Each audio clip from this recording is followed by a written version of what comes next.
भाद्रपद शुक्ल पक्ष की पंचमी को ऋषि पंचमी का व्रत किया जाता है। यह व्रत ज्ञात अज्ञात पापों के शमन के लिए किया जाता है। इस व्रत में 7 ऋषियों के सहित देवी अरुंधति का पूजन होता है, इसीलिए इसे ऋषि पंचमी के नाम से जाना जाता है। व्रत विधि। इस दिन व्रत करने वाले को चाहिए कि वह प्रातःकाल से मध्याह्न के समय किसी नदी या तालाब पर जाए, वहां अपमार्ग चीर चिड़ा के दातून करे, मिट्टी लगाकर स्नान करे। इसके बाद पंचगव्य दूध, दही, घी, गोबर, गोमूत्र ले। तत्पश्चात घर आकर शास्त्र और विधान से किसी ब्राह्मण से पूजन आदि कराकर कथा सुने। इस व्रत में नमक खाना वर्जित है। इस दिन प्रायः लोग दही और साठी का चावल खाते हैं। खेत से जुते हुए अन्न का सेवन भी वर्जित है। दिन में एक बार ही भोजन का विधान है। कलश आदि पूजन सामग्री को ब्राह्मण भोजन कराकर प्रसाद पाना चाहिए। सप्तऋषि। 1 कश्यपाय नमः, 2 अत्रये नमः, 3 भारद्वाजाय नमः, 4 विश्वामित्राय नमः, 5 गौतमाय नमः, 6 जमदग्नये नमः, 7 वासिष्ठाय नमः, अंत में अरुंधत्ये नमः करके पूजन संपन्न करना चाहिए। कथा शास्त्रानुसार राजा सिताश्व ने ब्रह्मा जी से पूछा, हे देव देवेश, मैंने आपके मुख से बहुत से व्रत सुने। अब मेरे मन में किसी एक पाप विनाशक व्रत के बारे में जानने की अभिलाषा है। कृपा करके आप उस व्रत को कहे। ब्रह्मा जी ने कहा, राजन, मैं उस व्रत को कहता हूँ जो समस्त पापों का विनाशक है। राजन, उस व्रत का नाम ऋषि पंचमी व्रत है। इसी प्रसंग में महात्मा लोग पुरानी बात कहा करते हैं कि विदर्भ देश की राजधानी में उत्तंग नामक एक ब्राह्मण रहता था। उसकी सुशीला नाम की भार्या पत्नी थी। वो पति सेवा में पारायण थी। सुशीला के गर्भ से 2 संतानें उत्पन्न हुई, एक पुत्र और दूसरी पुत्री थी। पुत्र सर्वगुण संपन्न था। उसने वैद्य धर्म आदि का अच्छा अध्ययन किया था। उत्तंग ब्राह्मण ने अपनी कन्या का विवाह अच्छे कुल में कर दिया, पर हे राजन, प्रारब्ध योग से वह कन्या विधवा हो गई। पतिव्रता धर्म का पालन करते हुए वह कन्या अपने पिता के घर आकर समय व्यतीत करने लगी। उत्तंग ब्राह्मण इस दुख से दुखी हो अपने पुत्र को घर पर छोड़ अपने पत्नी तथा पुत्री के साथ गंगा जी के तट पर जाकर निवास करने लगा।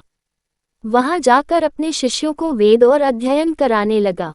वह लड़की अपने पिता की सेवा शुश्रूषा करने लगी। एक दिन वह लड़की अपने पिता की सेवा करते दो थक गई और तब वह एक पत्थर पर जाकर सो गई। शयन करते ही उसके शरीर में कीड़े लग गए और सारा शरीर कृमि में हो गया।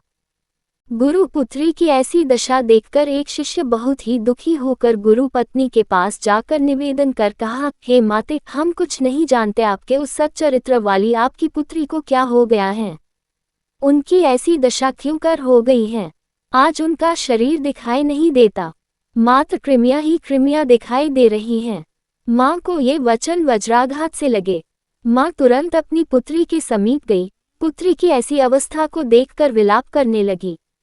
छाती पर हाथ पीटती हुई पृथ्वी पर गिर पड़ी और मूर्छित हो गई। कुछ देर बाद होश आया तो अपनी पुत्री को आंचल से पोंछती हुई अपने कंधे का सहारा देती हुई उसके पिता के पास ले आई और बोली, हे स्वामी, देखिए, यह अर्धरात्रि का समय है और यह सो रही थी। सोते समय इसके शरीर में कीड़े पड़ गए। ब्राह्मण समाधिस्थ हो उस लड़की के पूर्व जन्म के पापों को देखकर बोले, हे प्रिय, यह पूर्व जन्म में ब्राह्मणी थी। उस जन्म में रजस्वला होकर भोजन आदि के पात्रों को स्पर्श आदि का विचार नहीं किया, सभी को हाथ लगा दिया। उसी पाप कर्मन के कारण इसका शरीर कीड़ों से ढक गया है। हे प्रिय, रजस्वला के समय स्त्री पापिन होती है।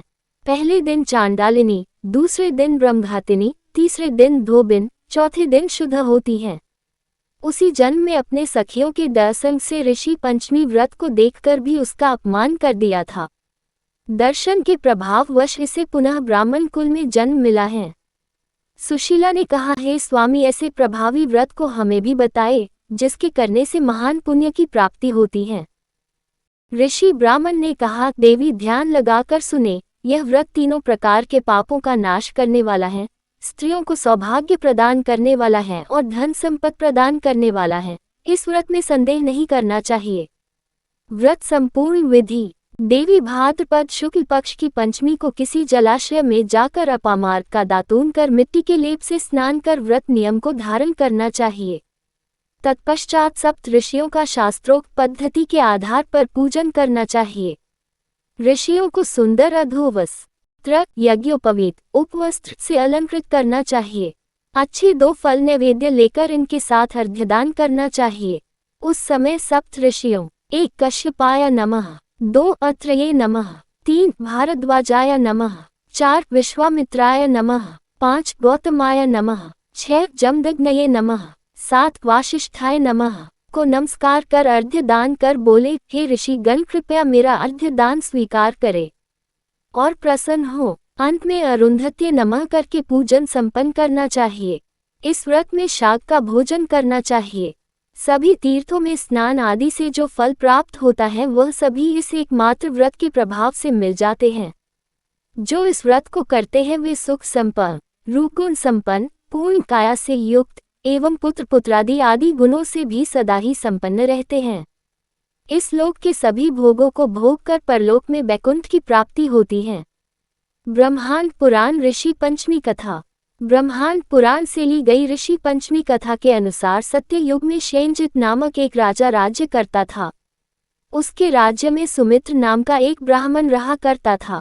वह वेदों में पारंगत था। वह ब्राह्मण खेती द्वारा जीवन निर्वाह व परिवार का भरण पोषण करता था। उसकी पत्नी जयश्री सती साध्वी थी। वह खेती के कार्यों में भी अपने पति का सहयोग करती थी। एक बार रजस्वला अवस्था में अनजाने में उसने घर का सब कार्य किया और पति का स्पर्श भी कर लिया। देवयोग से पति तथा पत्नी का शरीर अंत एक साथ हो गया। रजस्वला अवस्था में स्पर्श आदि का विचार न करने से स्त्री कुतिया और पति ने बैल की योनि प्राप्त की, परंतु पूर्व जन्म में किए गए धार्मिक कर्मों के कारण पूर्व जन्म की स्मृति उन्हें बनी रही। संयोगवश इस जन्म में भी अपने ही घर में साथ 2 अपने पुत्र और पुत्र वधू के साथ रह रहे थे। ब्राह्मण के पुत्र का नाम सुमति था। वह भी पिता की भांति वेदों का विद्वान था। पितृपक्ष में उसने अपने माता पिता के श्राद्ध के उद्देश्य से पत्नी से कहकर खीर बनवाए और ब्राह्मणों को निमंत्रण दिया। उधर एक सर्प ने आकर उस खीर को विषाक्त कर दिया। कुतिया बनी ब्राह्मणी सब देख रही थी। उसने सोचा यदि इस खीर को ब्राह्मण खाएंगी तो मर जाएंगे और सुमति को पाप लगेगा।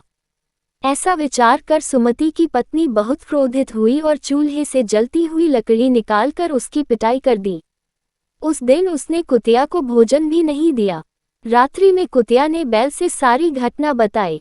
बैल ने कहा, आज तो मुझे भी कुछ खाने को नहीं दिया, जबकि सारे दिन मुझसे खेतों पर काम लिया। सुमति हम दोनों के ही उद्देश्य से श्राद्ध कर रहा है और हमें ही भूखों मार रहा है। इस तरह से हम लोगों के भूखे रह जाने से तो इनका श्राद्ध करना व्यर्थ हो जाएगा। सुमति द्वार पर बैठा इन दोनों की वार्तालाप सुन रहा था। उसे पशुओं की बोली भली भांति आती थी। उसने जब ये बातें सुनी तो उसे बहुत दुख हुआ कि मेरे माता पिता इस निष्कृष्ट योनि में जन्मे हैं। वह दौड़ता हुआ एक ऋषि के पास पहुंचा और सारा वृतांत सुनकर अपने मत पिता के इस योनि में पड़ने का कारण और मुक्ति का उपाय पूछा।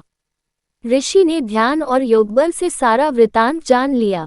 ऋषि ने सुमति से कहा, तुम भाद्र शुक्ल पंचमी का व्रत करो। उस व्रत के प्रभाव से तुम्हारे माता पिता को अवश्य मुक्ति मिल जाएगी। माता पिता भक्त सुमति ने ऋषि पंचमी का व्रत किया, जिसके प्रभाव से उसके माता पिता को पशु योनि से मुक्ति मिल गई। यह व्रत शरीर के अशुद्ध अवस्था में किए गए स्पर्शास्पर्श तथा अन्य पापों के प्रायश्चित के रूप में किया जाता है।